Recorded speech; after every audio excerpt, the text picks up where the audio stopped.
Hey, beautiful beings. Hope you're having an amazing day. For my fourth video blog, I thought that I'd go with another really, easy peasy, light topic. So it's, justice and judgment. What do you think of when the terms justice and judgment, the ideas, the concepts? More specifically, what do you think of when it comes to divine justice and judgment, the justice of God? And so, whether or not you believe in God, I think that what you make of that matters. And so, a way to maybe help you if you don't is how do you see the universe is working? How do you see reality, this the way it is? How does life go? What's the operating procedures, if you will, the nature of life that kind of thing? Because, if you believe in God, then you believe that God created the reality, the universe, life, nature, and so that God's ways kind of establish the ways of all of that. And so God's ways, however God is to act in justice and judgment, informs how we then act.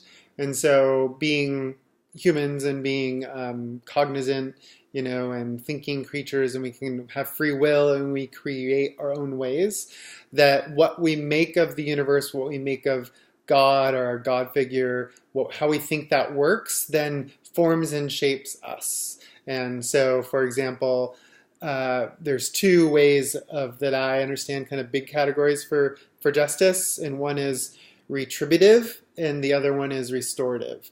And so, as the way I understood God previously was retributive, and God was far removed and far above, and like Zeus, white God with beard and thunderbolts, and you do wrong, you are punished in accordance with or in excess of the wrong that you did. So it's a wrong just equals a punishment in the story, and that's the whole purpose and reason for it. That's retributive justice. And so you can look at from an amazing example from a macro level as World War One.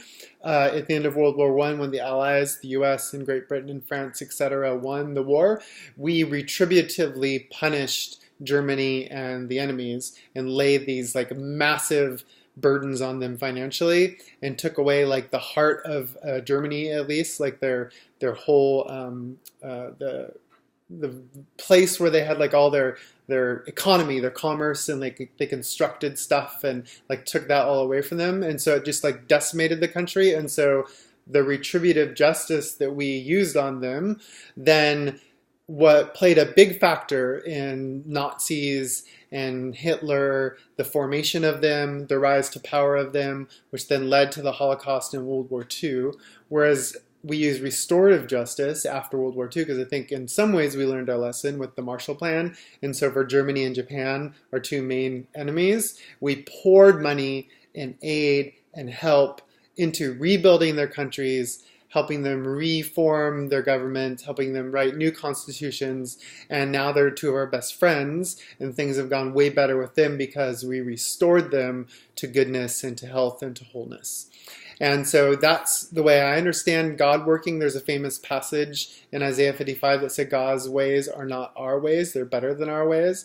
And that's been used in the past by some people to kind of explain away a place in the Bible or a thought, a thinking pattern that God behaving badly, something that's like, well, that doesn't seem good to me. Well, God's ways are not our ways. That's when I don't think that's what it's getting at, and you can read the context, and that's not the context there. I think what it's getting at is God's ways are better than His goodness. God's goodness is more good, right? It far out exceeds. It's like we have this goodness in our lives and our way of doing things, and God's is like, bam, mind blown, like so good.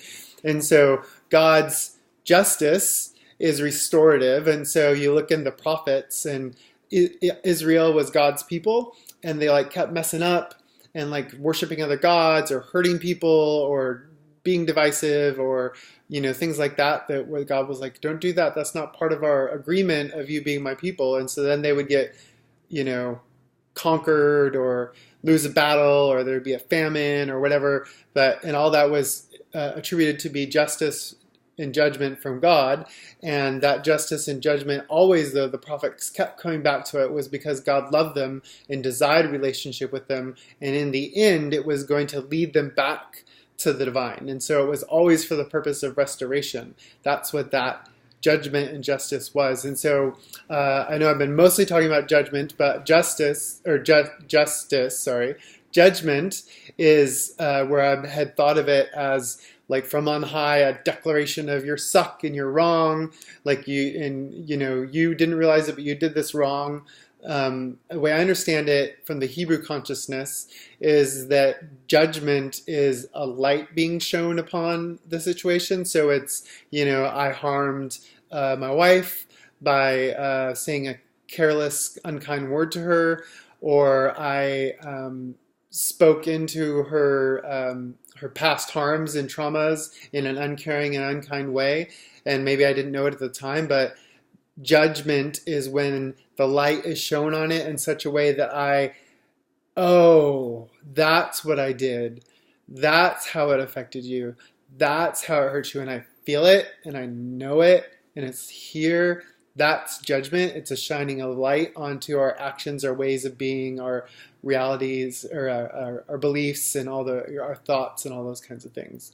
So God's ways are awesome and amazing and way better than our ways in the most expansive, like good, mind-blowing sense. And that said, I think that we can be, as cheesy as it sounds, the hands and feet of God, and that we're made to be like God. We're made to be image bearers of God. And so we can embody that restorative justice in our day-to-day relationships.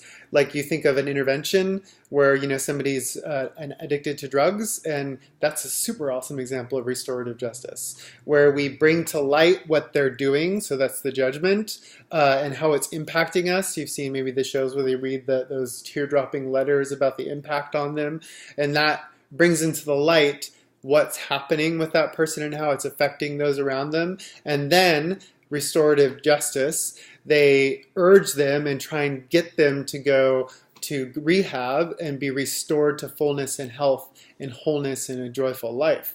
And so my hope is that we can embody that type of thinking in our day-to-day interactions, and as well as in the way that we urge and nourish our communities and countries on. So hope that's helpful and that you have an amazing day. Much love to you all.